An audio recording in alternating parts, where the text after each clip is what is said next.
No one's okay, but we're gonna be fine. Maybe. Hi, I'm Ian. I'm tired. Around here, I talk about books because I love to yap. I also have huge lips, and they require a lot of attention.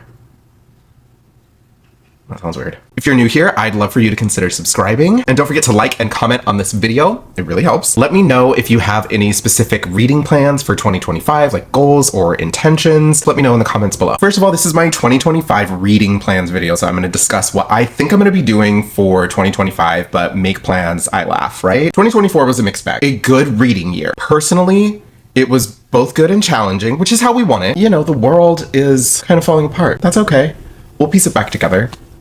We don't run out of tape. For me, there was lots of reading this year. There was a shift in my career. I am all about fresh starts though, and second chances, and I am really excited for a new year because it's just a metaphorical, figurative reset. I don't believe that we need to be encouraging each other to set goals. However, I do think that if goals are a good motivator for you, you should absolutely be leveraging them. But if they just send you into shame spiraling, I'm out on goals as a concept. However, for me personally, I thrive with goals. When I set a goal, I tend to achieve it. But in this episode, I'll talk a little bit about my reading goals for 2025. I also have a few intentions, especially when it comes to this channel and other bookish content. I want to infuse a bit more into some of the stuff that I'm making. But at the end of the day, I'm going to remain flexible. I'm going to understand that at any point, anything can change and that I need to adjust my expectations as is required of me throughout the year. Here's what I got planned for next year. First up, I have the intention of releasing 2 videos a week for as long as I can. I have so far found it difficult to carve out the time, more so to prepare and to edit rather than the recording. Like sitting down and doing this is the easy part, but everything before and after is kind of hard to schedule in. My overall reading goal in 2025 is to read 54 books. In 2024, my goal was to read 24, and that wasn't related. It was just like 2 a month. But as I read more, I realized that I was going to be capable of reading a lot more. So I changed my goal to 52. I thought, wouldn't it be cool if I read the equivalent of 1 book a week? And as of filming this, it looks like I will have read at least 70 books in 2024, which is a personal record that I do not expect to be able or want to achieve again. So I landed on 54 because that gives me the chance to read 6 books a month. I looked back at 2024 and you can see here on this chart, I took a big ass break from reading during a 3-month period, May, June, and July. I read 2 books in May, 1 in June, and 1 in July. And then June and July was like, one was a graphic novel and the other one was poetry. So I really took it easy and I loved that. However, it meant that in order to reach my goal of 52 at the end of the year, I had to pile on a lot of reading. So I thought, well, how can I read 6 books a month and it be 9 months of the year? And that's where I came up with 54. In this part of the country,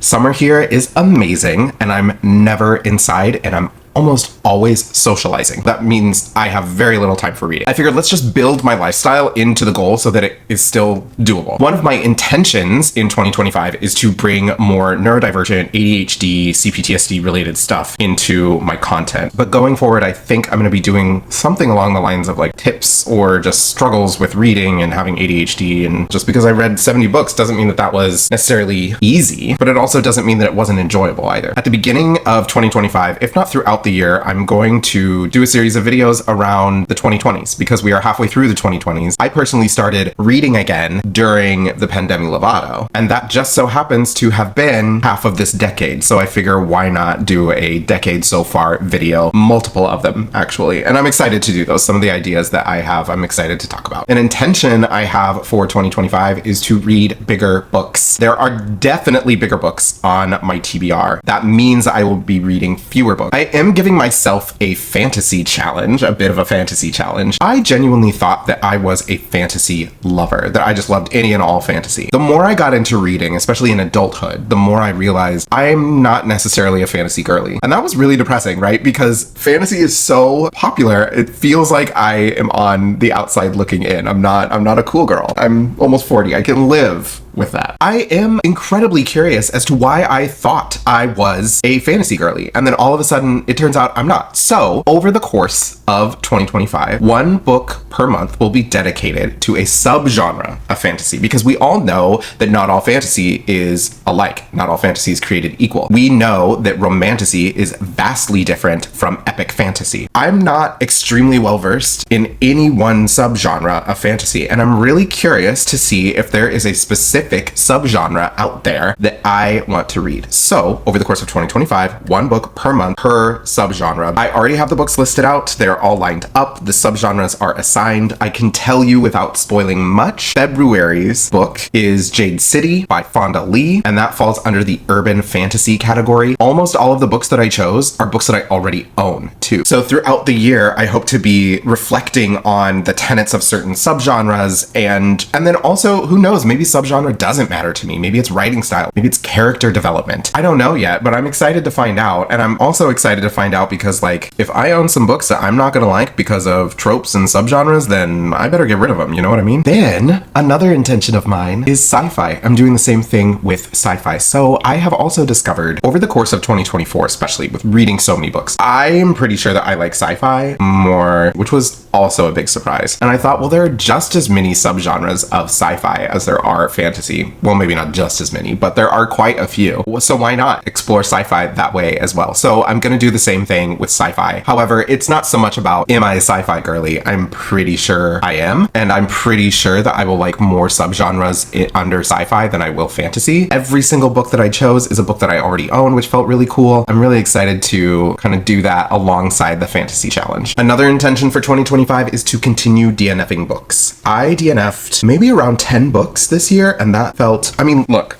you may not be a DNFer, and that's fine. I read almost 3 times as many books as I've read in a year since I've been tracking. And this was the first year where I really started DNFing stuff. And I mean DNFing early and brutally. It has resulted in, I don't know if this is causative yet, actually.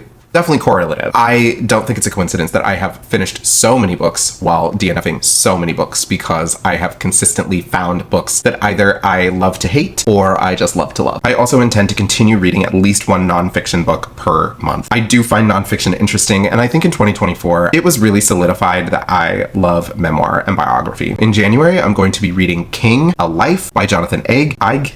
It was the Pulitzer Prize winner in 2023, and I have a few books lined up already that I already own, but I am keeping my mind open and some slots open to books that are more pertinent to current events and can shed more light on what is happening in the world. So I'm not filling everything out the same way that I have sci-fi or fantasy. And just to end on a more personal note, I hope to take another international trip next year. I went to New Zealand in 2024. I believe in 2025 I will go to Mexico. It would be great to take another trip. We'll see what happens, because my other goal is to start my own business, and that will take up a lot of time, hopefully. In 2023, I began a physical exercise movement routine to really assist with my mental health, and it has done wonders. I've been able to keep it up, which is also so out of character for old Ian. So this new Ian is intending to keep up that routine that I've already established. I hope to continue finding out what sorts of foods work for me. I feel like for ADHDers especially, that can be really, really hard, especially if you have sensitivities to texture or flavors, etc., which I do.